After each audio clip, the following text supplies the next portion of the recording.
একটা স্টিল ছবি দেখেন, ভিডিও আছে। এই ভিডিও একটু দেখানোর জন্য এডিটরকে অনুরোধ করছি। রিপোর্টটা হলো এই পাটোয়ারির উপর যখন নাকি ডিম নিক্ষেপ করা হচ্ছিল, তারপর একজন তরুণ আকাশি রঙের গেঞ্জি পরা তিনি একটা কিছু বের করছিলেন, মনে হচ্ছিল যেন পিস্তল বা রিভলভার, কিন্তু পরিষ্কার না। আবার অন্য একজন পাঞ্জাবি পরা ব্যক্তি সেটা তার বাধার মুখে সে আবার পকেটে ঢুকিয়ে রাখে। এই বস্তুটা কি? অস্ত্রের মতন দেখতে। এটা নিয়ে এক কৌতূহল তৈরি হয়েছে। পরে বলা হচ্ছে এটা চাইনিজ স্টিক এইভাবে গোটায় রাখা যায় রিভলভারের মতন করে, আমার জানা নেই। তার মানে নাসিরুদ্দিন পাটোয়ারি যে নামাজ পড়তে গেল ঝিনাইদহের মসজিদে, এবং বলা হচ্ছে তার নামাজ পড়ার সময় তার চারিপাশে তারা ঘিরে রেখেছিল এবং অধিকাংশর আকাশি রঙের গেঞ্জি ছিল। এই ধরনের একেবারে মানে কি বলে, এক ধরনের পোশাক পরে তরুণদের সংগঠিত করা, এটা কারা? আশিক মণ্ডল তার নাম, বলা হচ্ছে আশিক মণ্ডল। এই তরুণের নাম ঝিনাইদহ সদর উপজেলার কাষ্ট সাগরা গ্রামের বাসিন্দা। তিনি ঝিনাইদহ শহরে একটি কমিউনিটি সেন্টারে কাজ করেন, পাশাপাশি এনসিপি রাজনীতির সাথে জড়িত।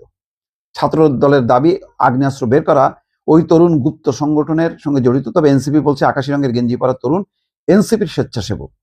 পকেট থেকে বের করা বস্তুটি আগ্নেয়াস্ত্র নয়, আশিকের হাতে চায়না স্টিক ছিল, যা নিরাপত্তার জন্য রাখা ছিল।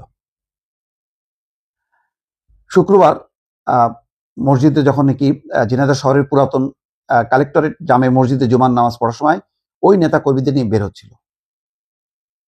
ইসলামী ছাত্র দলের আহ্বায়ক শাহেদ আহমেদের সঙ্গে তার কথা বলছিলেন। এক পর্যায়ে পাশ থেকে নাসিরুদ্দিন পাটোয়ারির উপর ডিম এবং হামলা এবং ডিম নিক্ষেপ হয়, এবং ওই ছাত্র দলের আহ্বায়ক শাহেদ আহমেদ বলছিল যে আপনি এখানে কাউকে অসম্মান হয় এমন কোনো উক্তি করবেন না।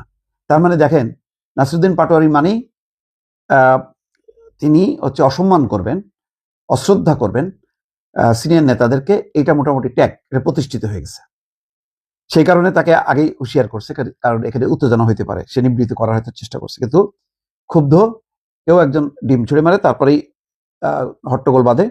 সেই হট্টগোলের মধ্যে আকাশি গেঞ্জি পরিত এক তরুণকে অস্ত্র সদৃশ কোনো বস্তু পকেট থেকে বের করার একটা ভিডিও সামাজিক যোগাযোগ মাধ্যমে ছড়ায় পড়ে। তো যাই হোক, পরে নিবৃত্ত করা হয়, রেখে দেয়। এই যে প্রস্তুতি নিয়ে ওই চাইনিজ স্টিক যেটা গুটানো যায়, তার মানে খুবই একটা এমন একটা অস্ত্র যা ছিনতাই রাহাজানিতে ব্যবহার হয়, পকেটের মধ্যে ঢুকায় রাখা হয়, বের করে ওটাকে বড় করা যায় এবং ওটাকে আঘাত করা যায়। এটাও এক ধরনের অস্ত্র। এখন এই অস্ত্র আগ্নেয়াস্ত্র হবে নাকি কোন অস্ত্র হবে, এটা অপরাধ বিজ্ঞানীরা বা পুলিশ তার নথিতে তারা সেটা বলবে।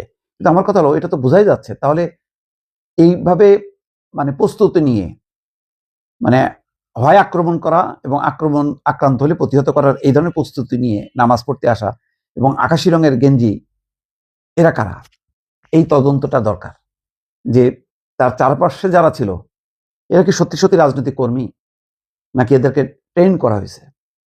এই বিষয়গুলো একটু জানা দরকার। কারণ মানে যে কোনো ফরম্যাটে এখন যেহেতু প্রকাশ্য রাজনীতি, এখন কোনো গুপ্ত রাজনীতি নেই, সুতরাং এখানে গুপ্ত পরিস্থিতিটা ধারণ করে কেন কেউ রাজনীতি করার চেষ্টা করবে? ওপেন হওয়া উচিত। যেমন শিবিরের এরা অনেকে একসময় ছিল ছাত্রলীগের মধ্যে বা বিভিন্ন ভাবে, এখন বলছে শিবির ওকে প্রকাশ্য, এখন সবাই প্রকাশ্য হয়ে গেল।